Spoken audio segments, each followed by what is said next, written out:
यार फूकी एक मसला है, हाँ। मैं सिगरेट भी नहीं पींदा। अच्छा। मैं कदी कोई बुरा काम भी नहीं कीता। अच्छा। हालांकि घर वालियां नाल भी मैं उच्ची आवाज च गल भी नहीं कीती अच्छा। ते 5 वक्त दी मैं नमाज भी पढ़दा। अच्छा। यार फिर भी मेरी शादी नहीं हो रही। अच्छा तू मैंने एक गल दस, तू हुन मस्जिद गया ही, तू दुआ कीती अल्लाह ताला नु, ते तू की दुआ कीती है? मेरे घर दे विच खुशहाली खुशहाली हो जाए।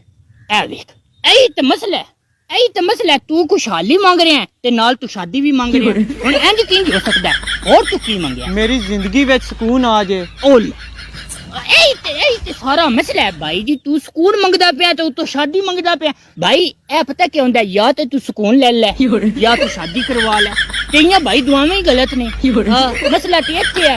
और तू मैंने दस, तू सदका देंदा है? आ देना। अच्छा तू सदका भी देना, सदका क्या करदा है? ओ सारियां बलावां टाल दिंदा है। सारियां बलावां टाल देंदा। इन्ना भी तैਨੂੰ पता है कि सारियां बलावां टाल देंदा। हुन अल्लाह ताला सारियां तेरियां बलावां टालियां होईयां नाल तू कहंदा पे मेरा विआह भी हो जी। ओ भाई तू आप ही नहीं काम ठीक कर रहा, इहदे विच शादी दा की कसूर है? हां काम ही नहीं करे ठीक भाई जी, थोड़ा सी